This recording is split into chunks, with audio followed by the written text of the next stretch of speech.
அப்படிங்கிற எல்லா விஷயத்தையும் இந்த சூரியன் உங்களுக்கு ஏற்படுத்தி கொடுத்து விடுவார். அப்போ 14ஆம் தேதிக்கு மேல 17ஆம் தேதிக்கு மேல பாத்தீங்கன்னா 5ஆம் வீட்டுக்கு சூரியன் வந்து நீசம் ஆகுது. பரவாயில்ல, 3 குடையவர் நீசம் ஆகும் பொழுது உங்களுக்கு என்னெல்லாம் நல்ல விஷயங்கள், உங்களுக்கு ஒரு காரியம் நடக்கணும், ஒரு விஷயம் உங்க கை வந்து சேரணும், பணம் சார்ந்த விஷயங்கள் உங்க கை வந்து சேரணும், இப்படிங்கிற உங்களுக்கு என்னெல்லாம் நடக்கணும்னு நினைச்சீங்களோ அதெல்லாம் 17ஆம் தேதிக்கு முன்னாடியே பிளான் பண்ணிக்கோங்க.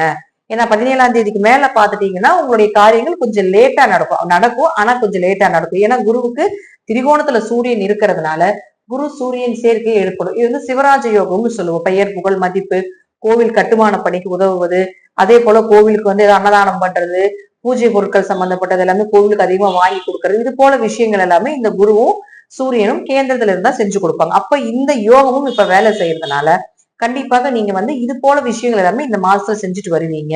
முடிந்த அளவுக்கு இதெல்லாமே வந்துட்டு ஒரு உங்களை சார்ந்த விஷயங்களாக இருக்கிறதால 17ஆம் தேதிக்கு முன்னாடி வச்சுக்கோங்க. தான தர்மங்கள் பண்றது எல்லாமே பாத்தீங்கன்னா 17ஆம் தேதிக்கு பின்னாடி வைத்துக் கொள்வது என்பது ஒரு சிறப்பு.